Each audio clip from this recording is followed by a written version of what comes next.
Now in this video I'm going to show you how to stop coming over the top and slicing it. Killing me softly, I have to choose. Should I leave or should I stay with you?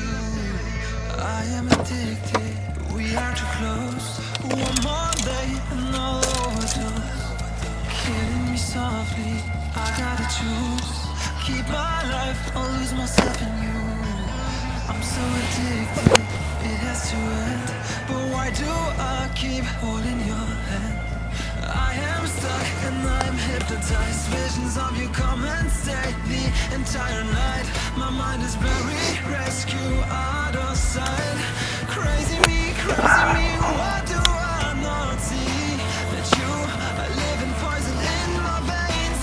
Put the needle in me so that I feel free. My name's Lee Kapansky, and in my opinion golf coaching has become overly technical, focusing too much on the golf swing rather than the golf shot. I mean, how many times have you heard it doesn't really matter where the ball goes, just put a good swing on it, your swing's looking much better. Now focusing on things like your hip rotation, your shoulder rotation, or where your left knee or your elbow is pointing, or whether your wrist is cupped or arched at the top of the backswing, leaves you totally disconnected with actually hitting the ball and where you want it to go. Now I believe we should shift away from this technical swing bashing of the one perfect swing fits all. I mean, golf is losing people to this. You know, the question is, does the swing create the shot, or does the shot create the swing? At the end of the day, the choice is yours. Now if you're coming over the top, firstly stop trying to turn your hips more, you know, spinning them in the downswing, or digging your elbow into your side, or holding your right shoulder back on the way down and trying to drop it on the inside. You know, it doesn't work. You know, on this pump drill, I mean, oh, I can't see it anymore. All this carry on the driving range, trying to pump it into position. And another thing, if anyone grabs you by the hair or points a club shaft to your head, trying to keep your head still, then you know what they can do with it, don't you? You know, and launch monitors are great. I mean, don't get me wrong on this one. The technology is advanced. It's unbelievable what you can do now, you know. And I know some golfers that sleep with the spin numbers, but just shelve it for a minute. I mean, the big deal at the moment is you can use the ground more for more power. You know, you get more club head speed. You're pushing away from the ground, and then you flatten things off on the way down like this. I mean, you can't come over the top from there, can you? Now you've probably been told, and I've seen it myself everywhere you look, that to correct your slice and this over the top move that comes with it, you know, you need to firstly gain control over the club face, either with a grip change or improve the rotation of your hands and arms through impact. Now in the real world it doesn't work that way, because you're going to pull it straight left and out as the club face squares itself up with your downswing path, which is coming from outside to in, which is going left. Now maybe the guys promoting this kind of stuff don't get to meet as many slices as I do. So the question is, why are you coming over the top in the first place, and why are you swinging left and cutting across the ball? Is it because you're stupid? No, it's because just like 99% of slicers, pullers, shankers, you're aiming way right and then swinging left in an attempt to get back and react back towards the target. Now if I had 100 over the toppers lined up, I mean a very high percentage, if not all of them, will be aiming way right. I mean, I'm not going to say all of them for this video because you always get the odd curveball thrown in there, but generally an over the topper or a slicer is aiming right and swinging left to get back towards the target. Now if you watch the top flight players on TV, you'll notice that many of them are aiming slightly left, okay, and reacting and swinging out towards the right. And you'll notice on TV often the ball starts right, sometimes it's way right. Now there's always a simple explanation behind a stance and an alignment problem. I mean, generally what happens is we stand on the side. Now as soon as I turn my head, my right eye becomes stronger, the line of vision gets bent over to the right side, so then what happens is we all tend to follow it and we get stuck into this position. Now from here I get used to seeing the target like this, then I react back towards the target. And I know there's going to be a few of you out there saying, I haven't got a stance and alignment problem, I'm just coming over the top. Now don't do a stance and an alignment check on the driving range or on a mat or in an indoor room. You're wasting your time. You know, get on the golf course and do a dynamic stance check in a real playing situation and it'll be clear to see. Now to be correct, you want to be standing parallel to the ball to target line.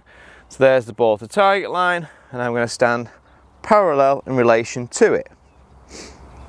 And if you are a slicer or an over the topper, you're going to have to do a lot more than that with your stance.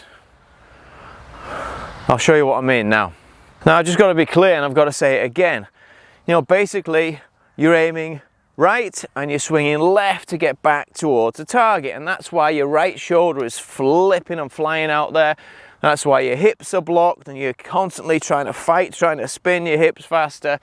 That's why you're gaining height or you're losing height in the downswing, you know. And that's also why you're here watching an over-the-top slice video.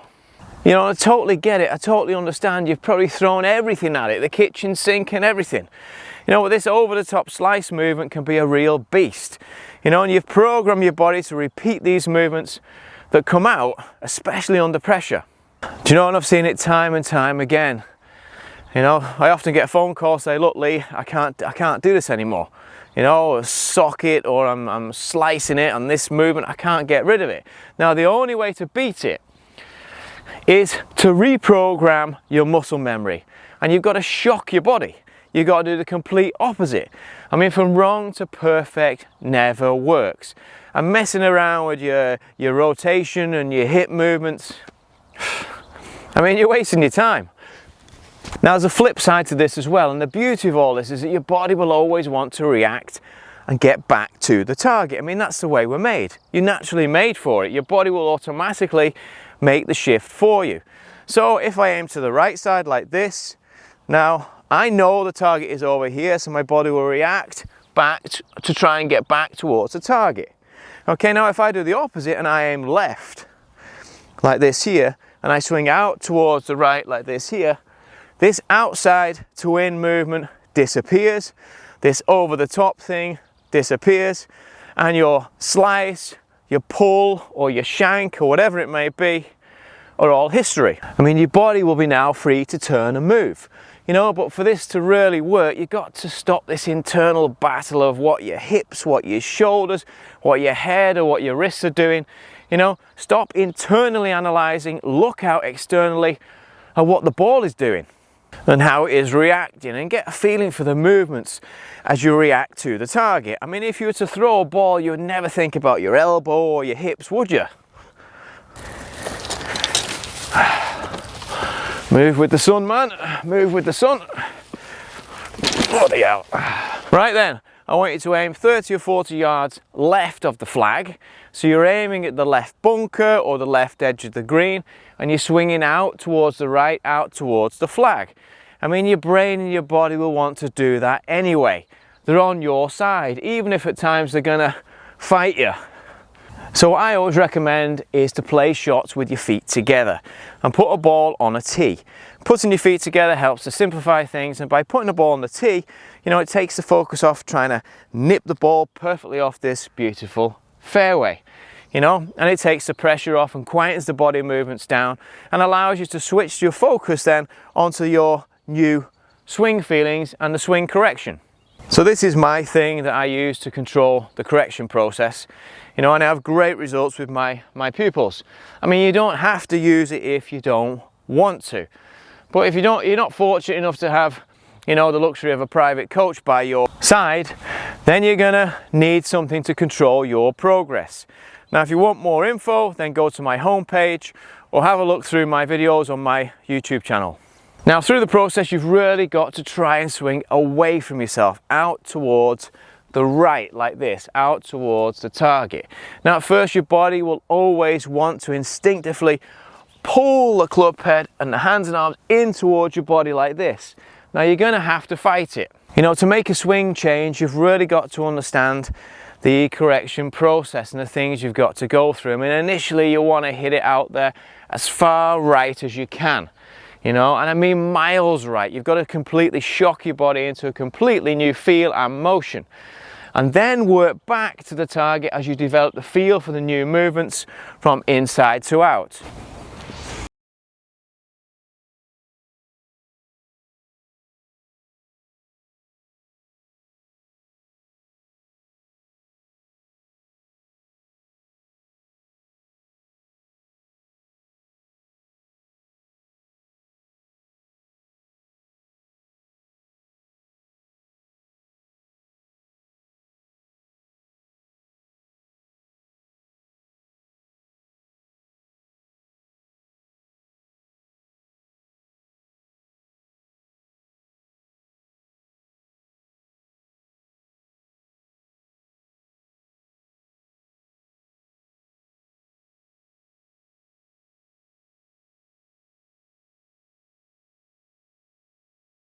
correct your downswing direction, many of the spin issues that you may have had before start to disappear.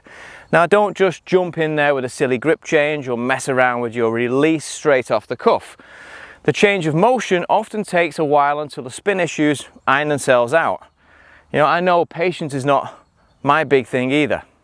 Now, if the spin is persistent or the shape of shot doesn't suit your eye, then it's time to address it. You know, if the ball is spinning off to the right, then you can strengthen your grip by turning both hands more to the right on the handle at address. Now, it's vice versa is with hook spin. Now, basically you turn both hands more to the left into a weaker position on the handle at address, okay? So this should then combat this overdraw spin. Now, any grip change is always a tricky one because a grip is about feeling. You don't want to do something which doesn't suit your game and which certainly doesn't fit your hands. Now, if a grip change doesn't work, I mean, generally it does. Generally, a grip change has a big impact on what happens to the club face. But, you know, if it doesn't work, then you've got to gain a better understanding of the control of the club face through impact. Now, the release, as it's called, is the rotation of the hands and arms through the hitting area. Okay, now what happens is, if the ball is going off to the right, spinning off to the right side, slice spin, to combat this, what happens is, you want to be turning your right hand, okay, over your left through impact, and that will combat the slice spin. Now, on the other hand, if you have too much draw spin or hook spin, what you want to do is you want to turn your right hand more under your left through impact, through the hitting area, and that will combat this. Now, one thing I often see with the release, and people talk about the release is at impact. Now, what happens is, if you try and release at the ball, like this here, it's way too late, because the golf swing is very, very quick. Everybody has a different point of release, different timing. So one person may be here, the next might be further up here, but the release is then through the hitting area.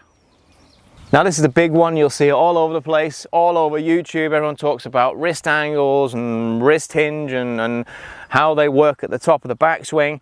Now, for example, you've got Dustin Johnson, who gets it very close at the top. He arches his left wrist like this here.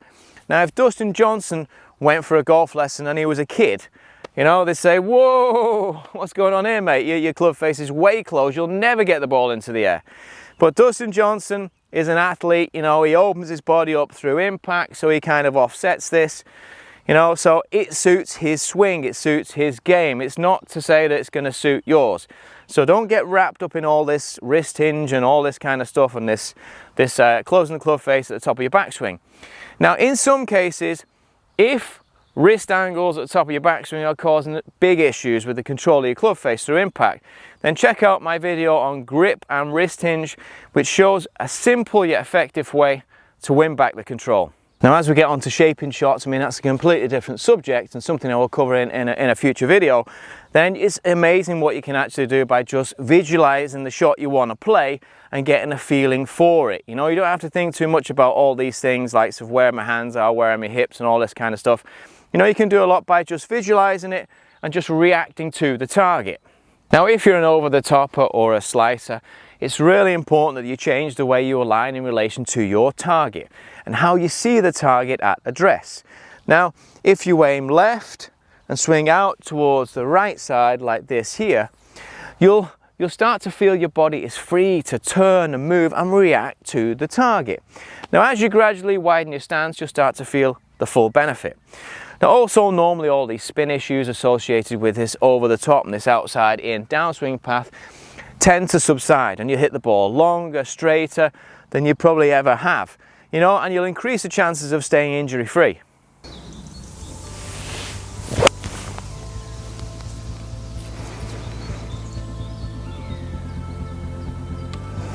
Don't look back, we're here to stay.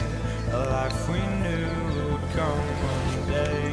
And this is it, the borderline to where the future leaves us behind. The fire will burn and never die. You know, when you're going through the correction process, look out externally and stop getting wrapped up in all these complicated swing mechanics, you know, and all the technicalities of the movements. You know, I know it's difficult because we've all been brainwashed over the years with the perfect backswing, downswing, impact, follow through. I mean, you just got to let it go and react to the target. And I know what you're thinking.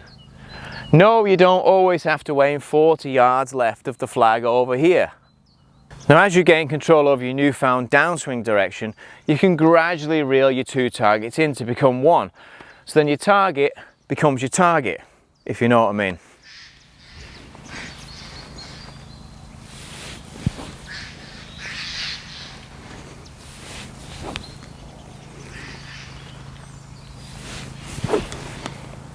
I mean, if you are an over-the-topper, I mean, I would recommend that you continue for a good while, if not make it a permanent fixture to aim slightly left and then swing out towards the right, out towards the target. Because, you know, it'll always come back and bite you when it hurts the most. So that's basically it. You've just got to aim left and then swing right, you know, and that's the job done. And if the person who's helping you to improve your golf doesn't start with a thorough stance and alignment check, then Killing me softly, I have to choose. Should I leave or should I stay with you? I am addicted, we are too close. One more day and I'll overdose. So if you like that video, then please give me a big thumbs up and hit that subscribe button below. Otherwise, I'm watching it on my own, which is a little bit awkward, isn't it? I hope you like it anyway. And if you think it's crap, give me a big thumbs down. My kids will probably like it. They love me.